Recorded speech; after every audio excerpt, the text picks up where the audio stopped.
เว้าถึงแม่ของเจ้าฟ้าทรายวงศ์สุริวงศ์สว่างนี่ถึงแม่นถามซื่อหรือไปเยี่ยมยามซื่อมันก็กระทบต่อจิตวิทยาจิตใจของพวกเราแดงแล้วเพราะว่ามันพยายามล่างผ่านมันพยายามแยกมันพยายามทำลายมาแต่ยังมีคนถามถึงอยู่ยังมีประเทศที่มีอำนาจที่สุดถามถึงอยู่ถามถึงสุขดิบสุขทุกข์มันแปลว่าอย่างเนี่ยพี่น้องเบิ่งนะเด้อมันพยายามทำลายแต่ยังมีคนถามถึงอยู่นี่ความสำคัญได้พี่น้อง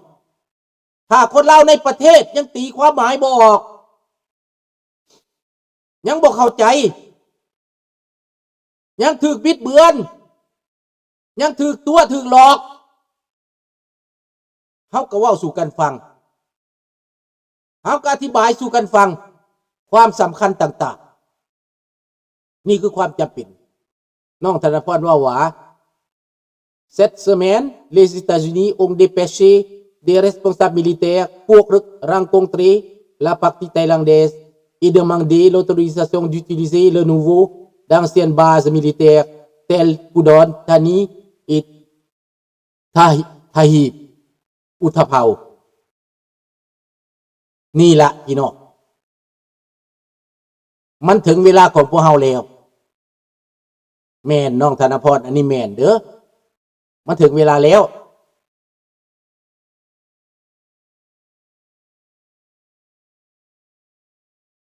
ประเทศจีนกังวลนักเพราะญี่ปุ่นหนิงเฮาดีใจน้ำญี่ปุ่นดีใจน้ำไต้หวันข้างนี้น่ะอเมริกาเขาจะบ่ปล่อยให้จีนลุกลานมาอีกเจ้าสิยอมก็ยอมเจ้าสิหาทางออกก็หาทางออกซะถ้าเจ้ายังสิลุกลานต่อไปอยู่น่ะอเมริกาจะบ่ปล่อยแล้ว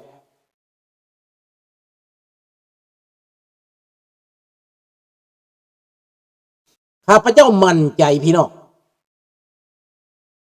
มั่นใจอย่างมั่นใจว่าโลกนี้จะมีความเที่ยงธรรมโลกนี้กำลังกลับมาอเมริกาเคยเสียเปรียบในเอเชียกลับคืนมาครั้งนี้จะยิ่งใหญ่ถึงแม้จะทะเลาะเบาะแว้งกับยุโรปอยู่ในตอนนี้แต่ความจริงแล้วยุโรปอาศัยอเมริกาอเมริกาอยากมาเอเชียนี้ก็ข้างคากับยูเครนนั่นแหละดังนั้นจะเห็นคิงชาติที่3มาหาอเมริกาอย่างด่วนทางลับเป็นแนวหนึ่งทางการเมืองเป็นแนวหนึ่งพี่น้องแต่เขามาเจรจากันในเวทีโลกตอนโลกกำลังมีปัญหาตอนประเทศยุโรปกำลังประเสริฐหน้าฝรั่งเศสกำลังทั้งแตกตอนนี้นะเงินธนาคารเบิดในตอนนี้นะคัดลังเท่าไรยิ่งเบิดอเมริกายิ่งจะแก่ยาวให้ฝรั่งเศสนั้นลงเพราะว่าอเมริกาบ่ยอมให้ฝรั่งเศสนี่มาครอบงำถึงมาตรงจะแลนสายนั่นสายนี่แลนไปหาผู้นั่นแลนไปหาผู้นี่แต่บ่แพ้เงินพี่น้องอเมริกามีอำนาจการเงินมีอำนาจการทหารมีอำนาจควบคุมทะเลในสงครามนี้ผู้ใดคุมทะเลได้ผู้นั้นชนะดังนั้นมีข่าวปลอมขึ้นมาข่าวเฟกขึ้นมาบอกว่าศรีลังกาสิสู้กับอเมริกาแล้วแยกประเทศนั้นแยกประเทศนี้โอ้ยบ้าประเทศศรีลังกานะหากล่มสลายมานี้เสียกำลังทหารใส่มาซอยอิหร่านพี่น้องก็เชื่ออยู่บ่ข่าวซอกเฟกนิวไทยเว้าขึ้นมาว่าศรีลังกากำลังปลุกระดมสิต่อต้านอเมริกาในทะเลโอ้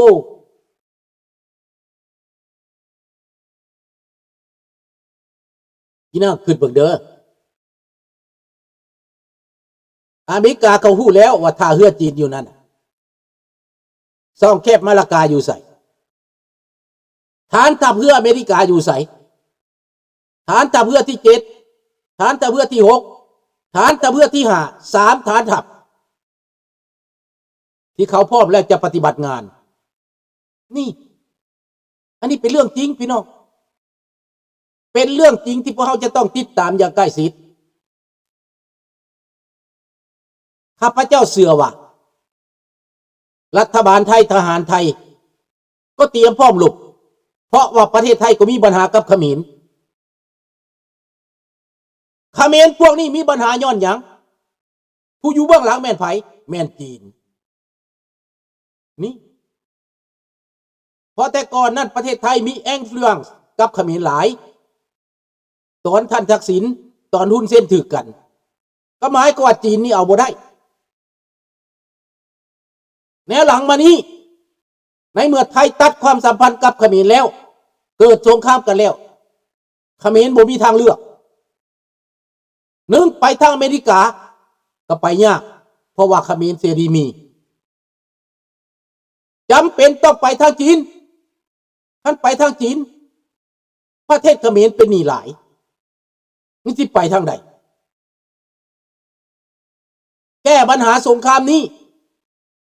ข้าพเจ้าว่าง่ายที่สุดสำหรับประเทศไทยแต่ว่าถึกเจ็กในประเทศไทยต้านไว้ให้อเมริกาเขามาตั้งฐานทัพอยู่หันนะเขมรนี่จ่อยเลยล่ะพี่น้องจ่อยเลยเฮ็ดหยังบ่ได้โลดให้ฐานทัพอเมริกาเขามาตั้งเหมือนดังสงครามเวียดนามมีอเมริกาเวียดนามมาบ่ได้มีอเมริกาเขมรมาบ่ได้พี่น้องเพราะเขมรเสรีมันจะมานำอเมริกาดังนั้นพี่น้องคนไทยต้องฟังสั่งเขมรแต่ให้สั่งแต่เขมรแดงเด้อสั่งแต่เขมรหุ้นเส้นเด้อแต่เขมรซีรีอย่าไปสั่งเขาพวกท่านต้องเข้าใจจังสั้นได้ให้แยกให้มันเป็นได้เขมรเสรีนะเขาอยู่ในต่างประเทศเขาจะรวมมือกับคนไทยเขาจะรวมมือกับประเทศมหาอำนาจเพื่อจัดการกับระบอบเผด็จการหุ้นเส้นอย่าให้ฝรั่งเศสมาลินคันฝรั่งเศสมาลินมันจะต้องสู้หุ้นเส้นไว้ปัจจุบันนี่แม่นไผสู้หุ้นเส้นไว้แม่นฝรั่งเศสพี่น้องสองเมืองสองเท่ายาวสองเคยก็แม่นไผแม่นฝรั่งเศสแต่งตั้งเป็น2นายกทั้งที่รัฐนริตเลือกได้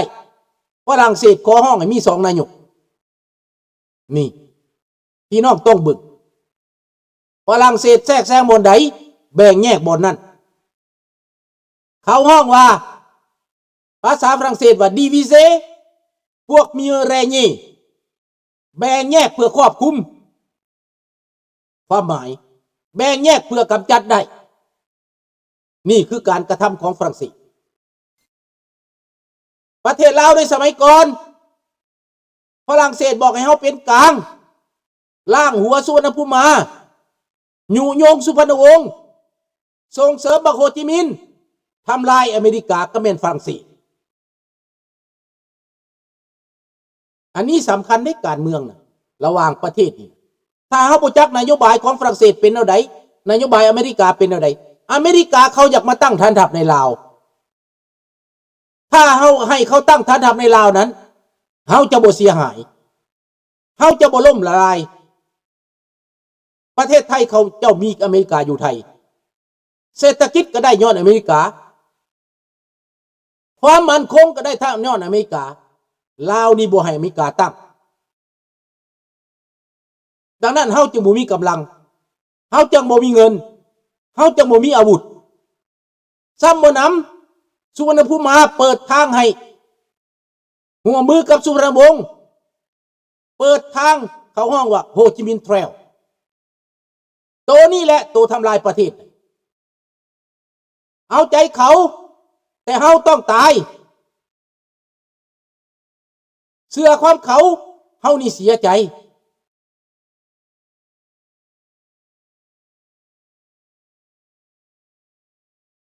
นี่แหละพี่น้องถ้าหากว่าคนลาว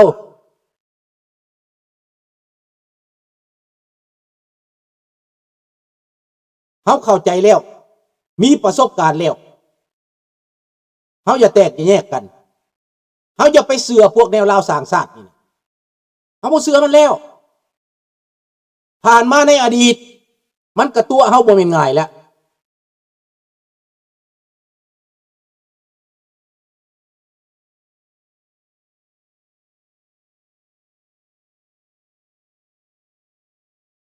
แม่นน้องธนพรอันนี้1,000%โลด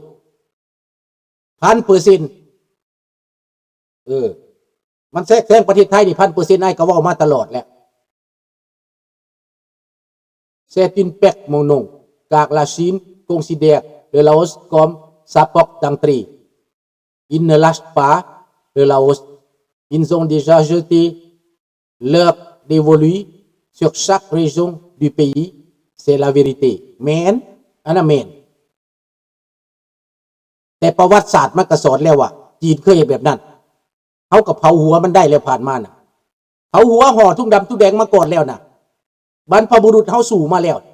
ครั้งนี้เขามีมหาอำนาจอเมริกาน่ะมันสิมีอย่างเขาก็บ่สนนะถ้ามันเกิดสงครามโลกครั้งที่3นี่นะข้าพเจ้าอายุ70 ปีนะก็ยังสิไปแนวหน้านะตายถ้ามันตายอย่างมีเกียรติบ่ได้เสียดายชีวิตมื้อหนึ่งก็ต้องตายขอให้ได้สู่มันไปเป็นกำลังใจให้ลูกให้หลานนี่แหละพี่น้องข้าพเจ้าสิประกอบอาวุธเองซื้อเอาเองปืนก็ได้ไปเป็นทหารน้ำลูกน้ำหลานนี่นะเอาโลดเด้อ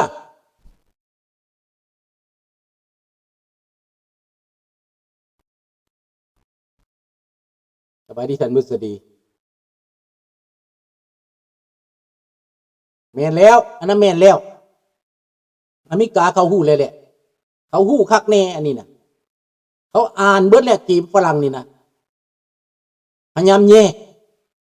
กอเมริกาจากนาโต้จากยุโรปอยากให้พวกนาโต้ซื้ออาวุธน้ำเพลินฝรั่งนี่นะอเมริกาก็ฮู้เบิดแหละเกมนี้นะเขาฮู้เบิดเขาอ่านออกดังนั้นสำหรับเอเชียพวกเขาต่อไปเขาจะบ่ไว้ใจมันอีกฝรั่งเศสนะบ่เอาอีกถ้าอเมริกาตั้งฐานทัพได้ในลาวก็ให้ตั้งโลดเขาจะได้เงินเขาจะได้เศรษฐกิจลูกหลานของพวกเขาก็จะได้ไปอยู่เมืองลาวทหารลาวที่เป็นทหารอเมริกาในอเมริกาเป็นหลายแสนคนนะก็สิได้ไปอยู่เมืองลาวไปอยู่ใกล้พี่ใกล้น้องใกล้พ่อใกล้แม่เงินก็สิไหลสะพัดเข้าเมืองลาวฐานทัพอเมริกาจะตั้งอยู่เมืองลาวพวกรัฐบาลบักทองลุ้นบักสอนไซปัจจุบันมันก็ฮู้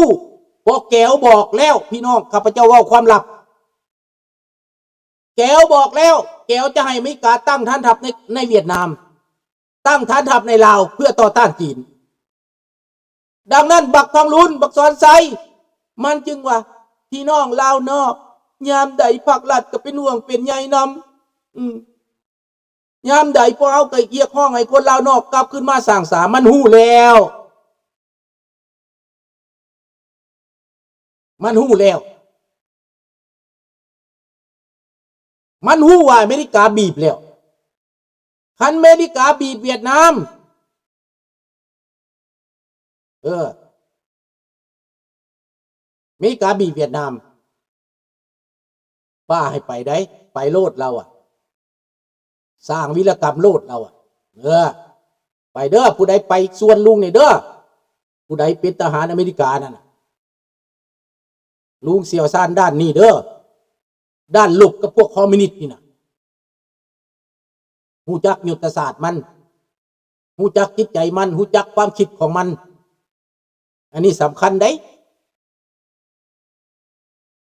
ดังนั้นพี่น้องลาวแดงมันบ่มีทางเลือก